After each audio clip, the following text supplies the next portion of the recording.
Assalamualaikum warahmatullahi wabarakatuh. Yang terhormat Bapak Ibu Guru dan teman-teman yang saya banggakan, pertama-tama marilah kita ucapkan puji syukur atas nikmat yang dikaruniakan Allah Subhanahu wa taala sehingga pada saat ini kita masih diberikan kesempatan untuk dapat tetap beraktivitas. Tak lupa selawat serta salam kita sanjungkan pada junjungan besar kita Nabi mulia Nabi Muhammad SAW. Pada kesempatan kali ini izinkan saya untuk menyampaikan sebuah pidato hukum yang berjudul Budaya Korupsi. Hadirin yang saya hormati, korupsi merupakan satu kata yang tidak asing lagi di negara tercinta kita, negara Indonesia. Korupsi merupakan suatu tindakan tercela dan tidak berperi kemanusiaan. Mereka para petinggi negara yang sudah dipercaya dengan mudahnya mengambil dan mencuri hak yang bukan miliknya dengan memanfaatkan jabatan yang mungkin membawa keuntungan bagi mereka tapi malah merugikan bagi negara. Di Indonesia sendiri kasus-kasus korupsi sudah banyak terjadi yang kerap mengisi dan menjadi trending topik di media sosial maupun media televisi. Salah satu kasus yang fenomenal pada tahun 2010 yaitu kasus penggelapan pajak oleh mafia pajak yang tak lain adalah Gayus Tambuhan. Jika membahas tentang korupsi di negara ini, maka tidak akan ada habisnya.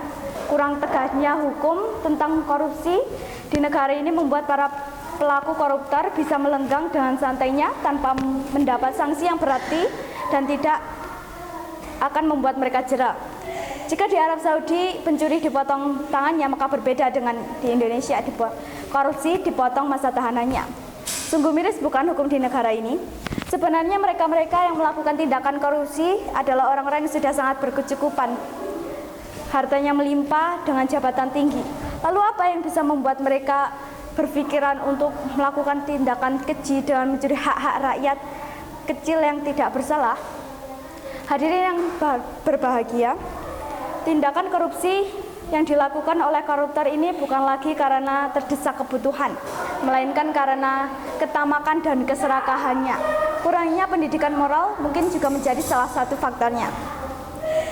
Kebanyakan masyarakat Indonesia hanya mementingkan pemimpin negara yang cerdas dan IQ tinggi. Tapi itu semua ternyata salah. Negara ini tidak hanya membutuhkan pemimpin dengan kepintaran, tapi juga kejujuran. Banyak sekali pejabat negara yang terlalu banyak memberikan janji tanpa adanya bukti. Kita sebagai rakyat Indonesia seharusnya mementingkan kualitas, bukan kuantitas. Terlalu banyak orang yang pintar, tetapi hanya segelintir orang yang memiliki kejujuran. Hadirin yang saya hormati, budaya korupsi di Indonesia ini harus segera diberantas hingga ke akar-akarnya. Baik yang kaya, miskin, jabatan tinggi, hingga rendah pun tahu jika tindakan korupsi adalah salah. Maka dari itu, mari kita berjuang bersama-sama untuk menghapus budaya keji yang telah menjadi musuh kita sejak dulu. Jangan hanya mengandalkan pemerintah. Sebagai rakyat Indonesia kita juga harus ambil andil dalam pemberantasan ini hingga negeri ini merdeka dari koruptor yang tidak bertanggung jawab. Selain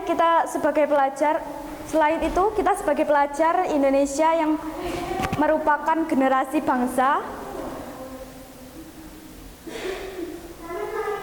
harus setia menanamkan nilai moral dan sikap cinta terhadap tanah air hingga tidak terlahir kembali koruptor di masa yang akan datang. Sekian dan terima kasih. Mohon maaf jika ada salah tutur kata yang kurang berkenan. Wassalamualaikum warahmatullahi wabarakatuh.